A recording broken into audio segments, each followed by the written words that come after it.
I need to issue an apology. I've been talking about the Veilguard for quite some time. I've been talking about the quality of the game, the companions, the overall vibe, the combat, basically everything. But it's become crystal clear after all the reviews came out, the embargo was lifted, we've seen more clips further and further into the game.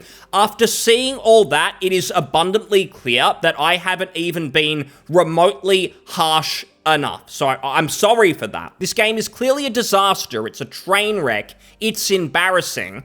But it's actually worse than that, because it's not simply yet another bad game for people to laugh at, another Concord or something like that. It feels more malicious. Now, the first reason for that is it's clearly propaganda, written all over it, start to finish, the writing, the companions. It feels like really badly cobbled together propaganda that's quite obvious. That is part of it.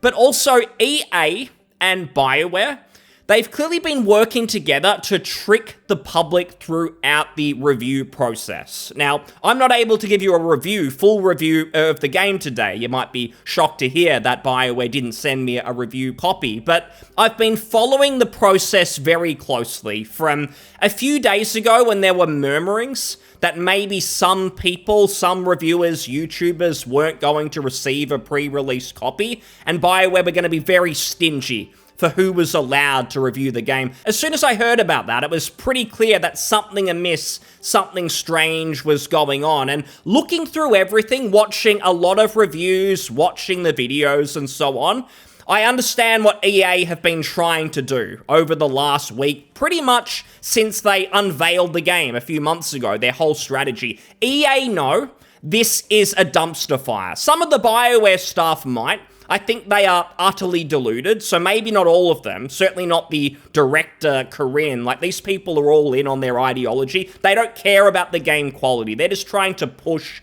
propaganda onto people, re-educate people. That's what they actually care about. This thing's a joke. Just take this screenshot where a few of the companions in the game, they're having a nice little chat, and then Tash, one of the more ridiculous looking companions, she says, non-binary, I just said, and I'm going to use they instead of she from now on.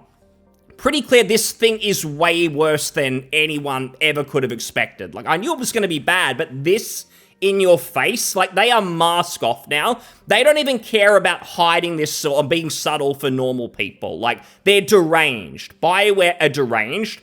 But EA also know that. They know what a mess, what a pile of junk this is. So they're trying to trick people to buy this because they know they're going to lose so much money on it when word of mouth starts doing the rounds. So the aim of this video is to explain the malicious intent of Bioware and EA, how they've tried to pretend that this game is something else. It's not a disaster, a dumpster fire, that instead it does have an ounce of quality, which it most certainly does not. That's a scam, that's a joke, there is nothing positive here, and I'm going to explain that process. So first of all, if you haven't been following the whole review process with the Veilguard, the embargo lifted a day ago. It's currently got an 84, which is fine. It's a pretty good score if you actually care about what the mainstream critics think. And EA are banking on that there'll be gullible people who'll see that score and they'll buy the game. And if you look through, there's some 10 out of 10s. You'll see some 9 out of 10s, 5 out of 5s, 4 out of 5, all pretty decent,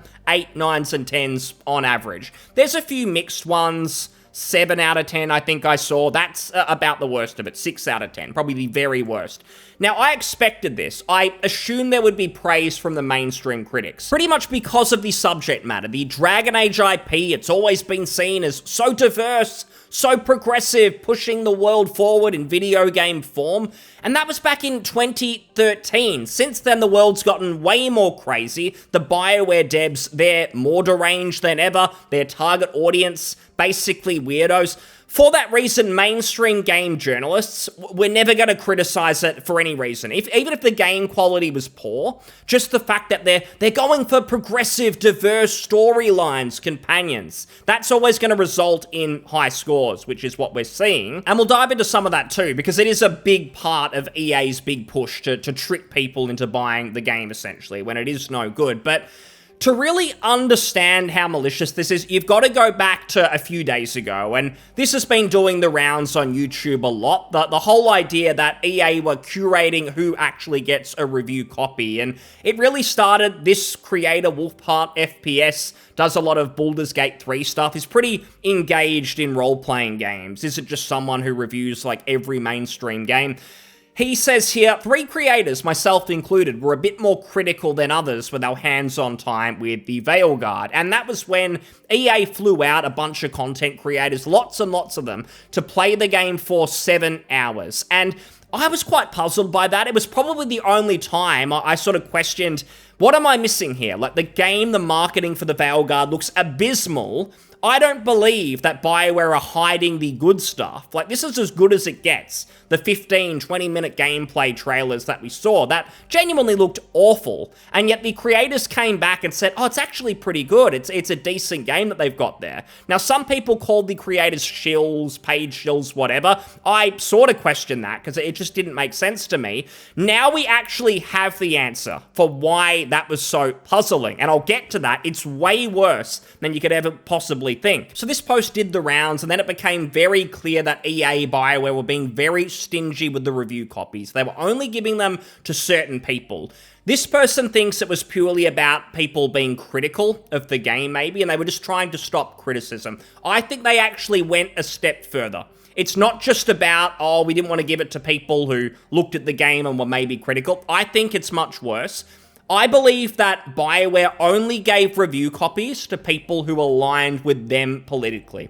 They know deep down, or at the very least EA's management know, the only people who will give this time anything, any attention that is not universally negative, it's going to be people who align with the devs politically, and their mindset is basically, this game has to do well because it pushes our real-world political beliefs forward. Like, come on, like, trans rights, this diversity, all of this stuff, it has to be pushed forward. We need this game to succeed because we've got to own the chuds, our enemies.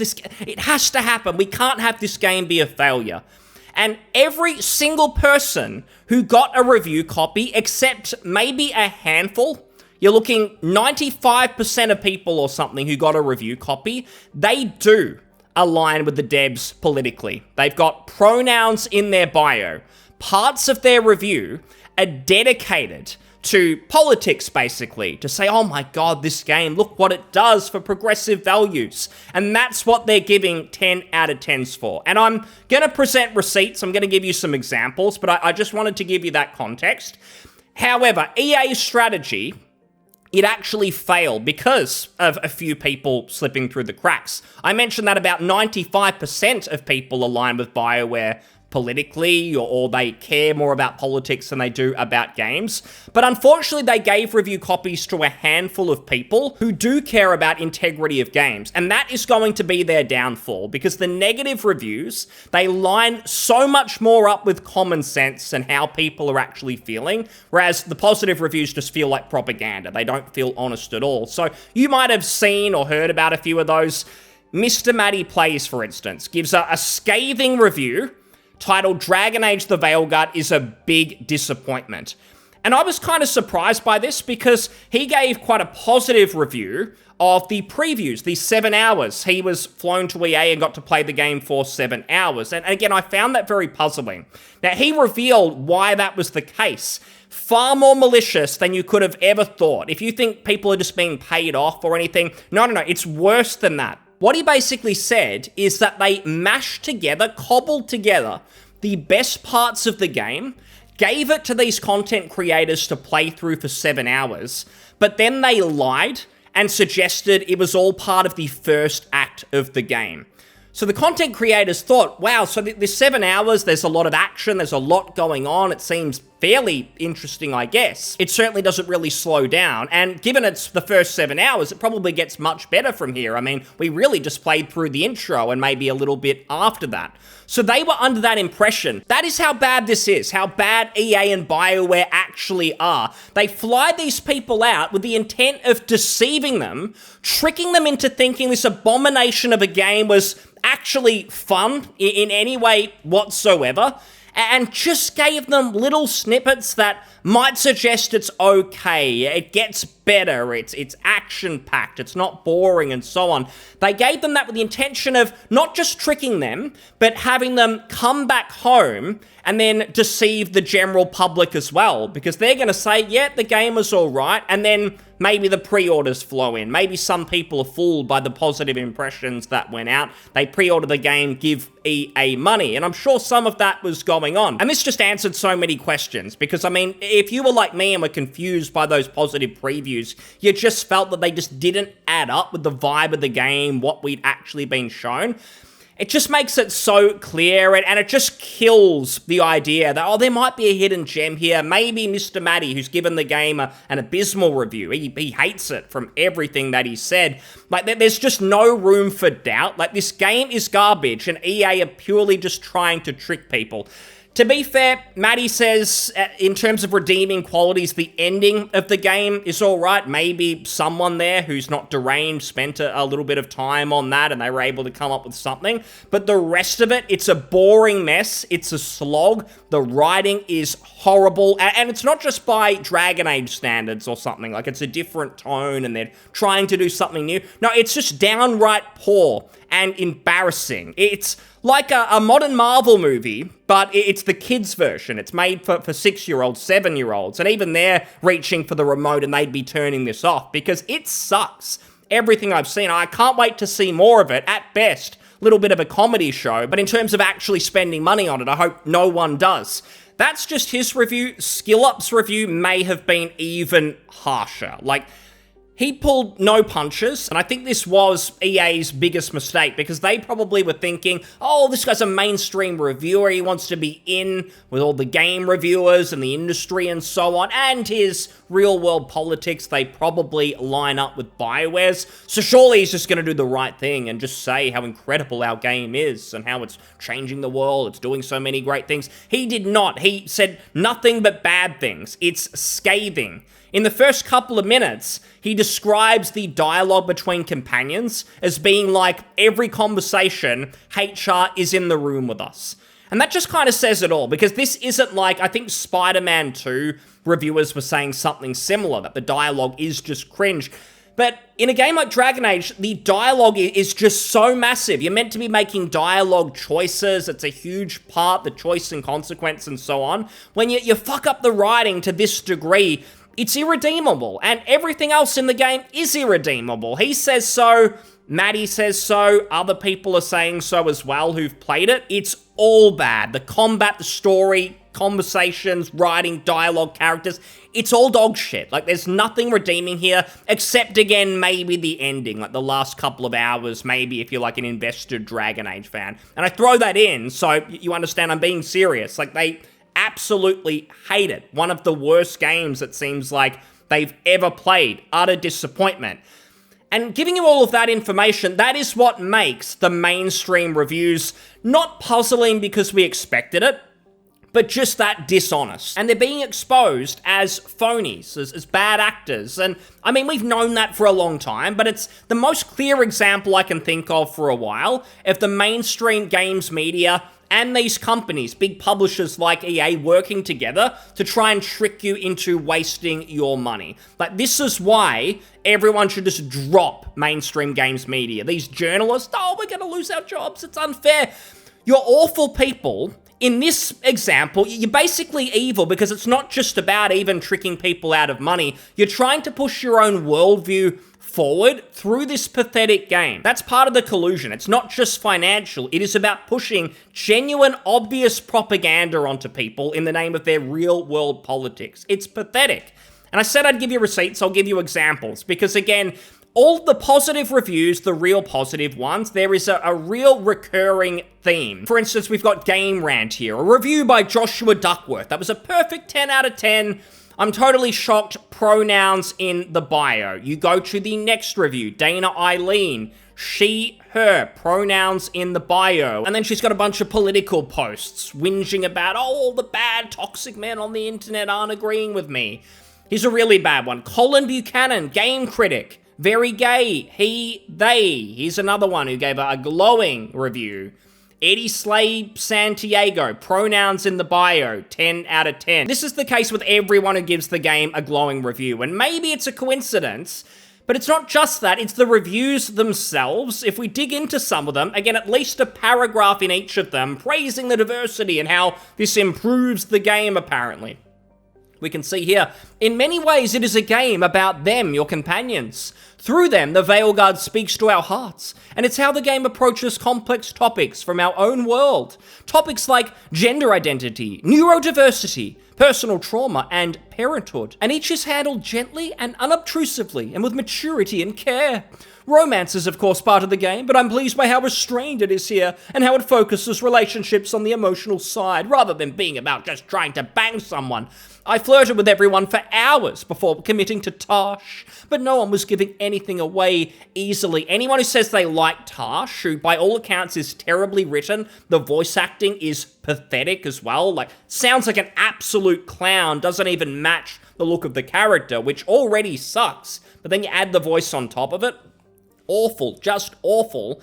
And this sort of paragraph, nothing really that is mentioned here improves the game in any way. This is someone who, it says it themselves, from our own world, real world political issues. Let's throw that in the game, and apparently now it's a 10 out of 10. Nothing else they talk about possibly justifies giving it a bad score. A lot of these reviewers, they just describe the game. They don't actually tell you what's good. They just say, oh, there's combat, and you can kill enemies, and you can talk to people and do quests, but there's all this stuff about the diversity, neurodiversity, personal trauma, and gender identity. 10 out of 10. It's a recurring theme that these people, they see the things that you or I probably care most about in RPGs as a very small part of them. It's like, okay, quality combat, for instance, quality characters, story, choice. Yeah, I mean, those things are okay. Maybe they're worth sort of 3 points of the review out of 10, but all this stuff, everything else, the complex issues, real-world politics, they should be making up the rest of the score. If your game isn't political in the way that we like, that's when you're going to get a 4 out of 10, a 5 out of 10. But if you do the right thing, if you see that games can be more than just entertainment, that we've got an opportunity to change the world. The American election is coming up, so you need to be responsible and do the right thing and show people what's the moral thing, the right way to think. That's how you get this crap, where just genuine insanity is being seen as making the game better. It isn't. And EA know this. That's why review codes go to these people, because they knew they would shill for it. It's not money exchanging hands. It's ideology just crossing between offices. That's basically all this is. And there's so much more. I mean, this is another review and whole paragraph dedicated to pansexual representation and companion nuance.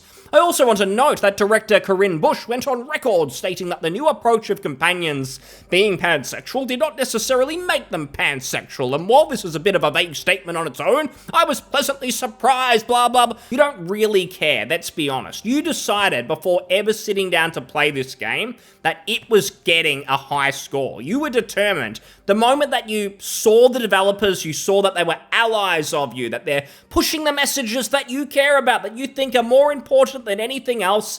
Fuck the integrity of the game. Certainly not your review. You don't care about that. It's just, we've got to prop this game up on a pedestal. That's our mission. That's what we need to do. And these are never ending. This one of the worst. Each companion also has their own story arc. Bioware has made a conscious effort to become more inclusive regarding race, gender, and other social issues. Well, they were already doing that, so they've gone off the cliff with this. It's worse than ever.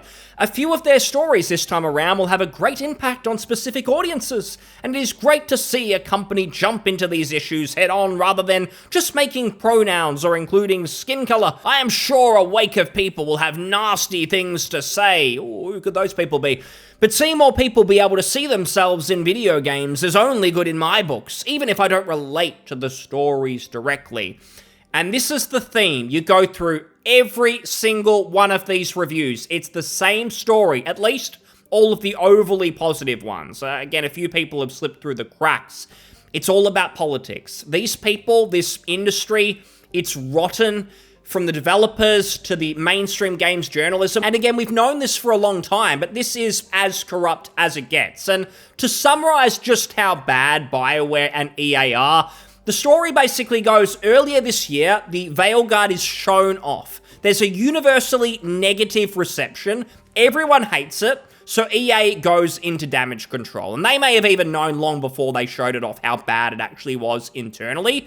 But the damage control, they try and remarket the game as being much darker than it actually was to trick original fans so that they cope, so they don't think it is some sort of Marvel-esque Disney-fied spin-off. That's what it feels like, a mobile game. They trick people with the marketing, they fly out the content creators, cobble together a fake version of the game that doesn't really exist, at least in terms of pacing. They show people the greatest hits and pretend it's the first 7 hours, so that they then come back, make previews to trick the general public so they can pump up pre-order numbers that were already an embarrassment. Things weren't looking good, at least in terms of hype. I can't remember exactly when the pre-orders went up, but it was around that time. And now with the actual reviews, heavily curated so that the only people who actually get access are people who align politically with Bioware, who they know will give positive reviews, not because of game quality, but because they think it's their duty.